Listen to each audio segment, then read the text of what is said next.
ये आकाशवाणी देहरादून है। अब आप संजय सिंह से प्रादेशिक समाचार सुनिए। पहले मुख्य समाचार। प्रधानमंत्री नरेंद्र मोदी ने देश के विभिन्न जिलों के जिलाधिकारियों के साथ वर्चुअल बातचीत में कहा, आकांक्षी जिले देश की प्रगति में आने वाली बाधाओं को दूर कर रहे हैं। निर्वाचन आयोग ने राज्य में चुनावी रैलियों, रोड शो और बाइक शो पर 31 जनवरी तक प्रतिबंध बढ़ा दिया है। प्रदेश में आज 4,759 कोरोना संक्रमित मिले, 7 लोगों की मृत्यु। स्वास्थ्य और परिवार कल्याण मंत्रालय ने बच्चों और किशोरों में कोविड संक्रमण से निपटने के लिए संशोधित दिशा निर्देश जारी किए। और मौसम विभाग ने 23 से 26 जनवरी तक प्रदेश के अधिकांश हिस्सों में हल्की से मध्यम बारिश और 2000 मीटर से अधिक ऊंचाई वाले इलाकों में बर्फबारी की संभावना जताई है। स्वाधीनता के 75वें वर्ष के उपलक्ष्य में आजादी का अमृत महोत्सव के अंतर्गत आकाशवाणी समाचार देहरादून ने स्वाधीनता संग्राम और उसके गौरवशाली इतिहास पर विशेष प्रश्नोत्तरी कार्यक्रम शुरू किया है। इसे प्रत्येक बुधवार और बृहस्पतिवार को शाम 6:30 बजे क्षेत्रीय समाचार में शामिल किया जा रहा है। श्रोता अपने उत्तर अमृत महोत्सव क्विज ddn@gmail.com पर ईमेल अथवा मोबाइल नंबर 9837192022 पर व्हाट्सएप या मैसेज के माध्यम से भेज सकते हैं। सबसे पहले सही जवाब देने वाले श्रोता को आकाशवाणी देहरादून की ओर से प्रमाण पत्र दिया जाएगा। हमारा 20 जनवरी का प्रश्न था, महात्मा गांधी ने भारत में सर्वप्रथम सत्याग्रह कहां से आरंभ किया? प्रश्न का सही उत्तर है बिहार के चंपारण। आकाशवाणी देहरादून को देश भर के साथ ही प्रदेश भर से प्रश्न के उत्तर मिले हैं। हमारे आज के भाग्यशाली विजेता हैं महाराष्ट्र के परभणी से नशीर शेख। मैं आकाशवाणी देहरादून का नियमित श्रोता हूँ।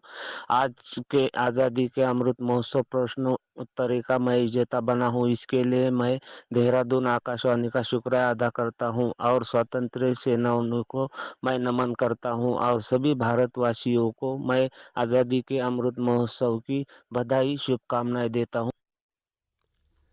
प्रधानमंत्री नरेंद्र मोदी ने कहा है कि आकांक्षी जिले देश की प्रगति के रास्ते में आने वाली बाधाओं को दूर करते हुए इतिहास रच रहे हैं। देश के विभिन्न जिलों के जिलाधिकारियों के साथ वीडियो कॉन्फ्रेंस के माध्यम से संवाद करते हुए श्री मोदी ने कहा कि आकांक्षी जिले अपने प्रयासों से देश के विकास को गति दे रहे हैं। इन जिलों में हुई प्रगति प्रशासन और जनता के बीच जुड़ाव से संभव हो पाई है। इसके लिए प्रौद्योगिकी और नवाचार बेहद अहम है। प्रधानमंत्री ने कहा कि पिछले 4 वर्षों के दौरान सभी आकांक्षी जिलों में जनधन खातों की संख्या में 5 गुना वृद्धि हुई है।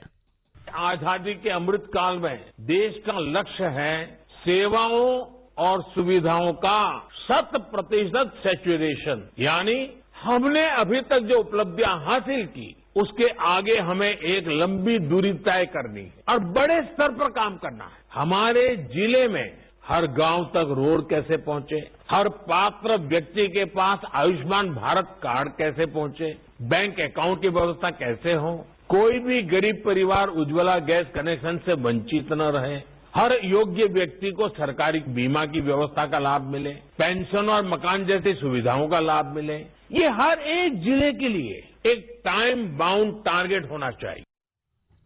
बैठक में प्रधानमंत्री ने इन जिलों में सरकारी योजनाओं और कार्यक्रम के क्रियान्वयन की प्रगति तथा वर्तमान स्थिति के बारे में जानकारी ली।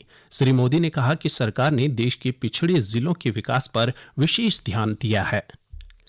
निर्वाचन आयोग ने आज केंद्रीय स्वास्थ्य सचिव और विधानसभा चुनाव वाले 5 राज्यों के मुख्य सचिवों और स्वास्थ्य सचिवों के साथ वर्चुअल समीक्षा बैठक की। इसमें विधानसभा चुनाव के दौरान कोविड सुरक्षा उपायों का जायजा लिया गया। चुनाव आयोग द्वारा रैली और रोड शो पर आज तक जारी प्रतिबंध को देखते हुए यह महत्वपूर्ण बैठक है। बैठक के बाद आयोग ने राज्य में चुनावी रैलियों, रोड शो और बाइक शो पर 31 जनवरी तक प्रतिबंध बढ़ा दिया है। निर्वाचन आयोग ने विधानसभा चुनाव में आवश्यक सेवारत विभागीय कार्मिक जैसे एयरपोर्ट अथॉरिटी, भारतीय खाद्य निगम, railway, press information bureau, Doordarshan, all India radio, media बंधु, विद्युत, स्वास्थ्य, परिवहन, खाद्य व नागरिक आपूर्ति, भारतीय दूरसंचार और फायर सर्विस के कर्मियों को विकल्प के रूप में डाक पत्र के माध्यम से मतदान करने की सुविधा प्रदान की है। आज ये जानकारी देते हुए बागेश्वर के जिला निर्वाचन अधिकारी ने बताया कि मतदाता कार्मिक डाक मतपत्र 8 से 10 फरवरी तक संबंधित आरओ कार्यालय में भेज सकते हैं। ये समाचार आप आकाशवाणी देहरादून से सुन रहे हैं। प्रदेश में पिछले 24 घंटों के दौरान 4,759 कोरोना संक्रमित मिले हैं, जबकि कोरोना से 7 लोगों की मौत हुई है। आज शाम जारी हेल्थ बुलेटिन के अनुसार 2,712 संक्रमित स्वस्थ हुए हैं। रिकवरी दर 88.76 है। प्रदेश में कुल संक्रमितों की संख्या 28,907 हो गई है। इस बीच 1,39,383 लोगों को एहतियाती डोज दी जा चुकी है। स्वास्थ्य और परिवार कल्याण मंत्रालय ने बच्चों और किशोरों में कोविड संक्रमण से निपटने के लिए संशोधित व्यापक दिशा निर्देश जारी किए हैं। मंत्रालय ने संक्रमण की गंभीरता के बावजूद 18 वर्ष से कम उम्र के बच्चों को एंटीवायरल या मोनोक्लोनल एंटीबॉडी नहीं देने की सिफारिश की है। रक्त के थक्के बनने से रोकने के लिए एंटीकोआगुलेंट्स का नियमित रूप से उपयोग नहीं करने को भी कहा गया है। दिशा निर्देशों में कहा गया है कि बिना परामर्श के अपने आप स्टेरॉयड नहीं लेने चाहिए और कोविड लक्षण के बिना और हल्के लक्षण वाले मामलों में स्टेरॉयड का उपयोग हानिकारक है। अस्पताल में भर्ती और गंभीर रूप से बीमार कोविड मरीजों को ही सख्त निगरानी में स्टेरॉयड दिए जाने चाहिए। इस बीच 15 से 18 आयु वर्ग के लिए टीकाकरण शुरू होने के 19 दिन के अंदर 4 करोड़ से अधिक किशोरों को कोविड रोधी टीके लगाए गए हैं। कोरोना संक्रमण के बढ़ते मामलों को देखते हुए एम्स ऋषिकेश अस्पताल प्रशासन ने जनरल ओपीडी सुविधाओं को 24 जनवरी से बंद करने का निर्णय लिया है।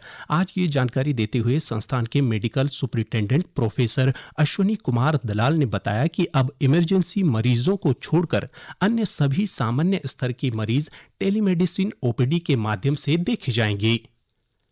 राज्यपाल गुरमीत सिंह ने आज कोरोना काल में उत्कृष्ट कार्य करने वाले स्वास्थ्य कर्मियों को सम्मानित किया। इस मौके पर राज्यपाल ने प्रदेशवासियों से वैक्सीन लगाने की अपील की। उन्होंने कहा कि हेल्थ वॉरियर्स महामारी के खिलाफ युद्ध स्तर पर कार्य कर रहे हैं। इस मौके पर राज्यपाल ने सुशील बिजलवान, अनुराग उनियाल, प्यार सिंह और आलम इफ्तिखार को सम्मानित किया।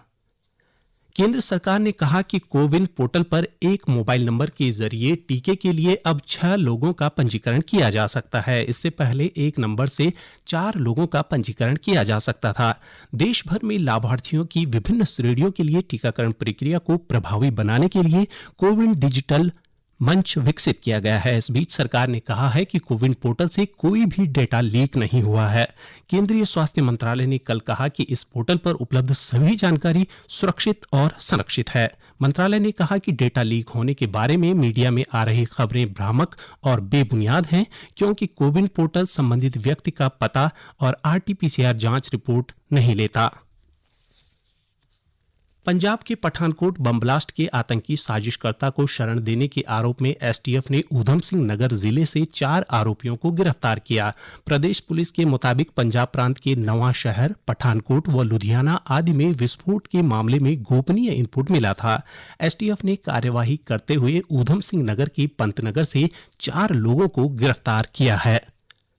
विधानसभा चुनाव के लिए उत्तराखंड क्रांति दल ने आज 11 प्रत्याशियों की तीसरी सूची जारी कर दी है। हल्द्वानी में पत्रकारों से बातचीत में केंद्रीय अध्यक्ष काशी सिंह ऐरी ने 11 उम्मीदवारों के नामों का ऐलान किया। वहीं यूकेडी प्रवक्ता विजय कुमार हौडाई ने बताया कि उत्क्रांत की अगली लिस्ट 2 दिन में जारी कर दी जाएगी। इस बीच कांग्रेस में भी उम्मीदवारों के नामों पर विचार विमर्श किया जा रहा है।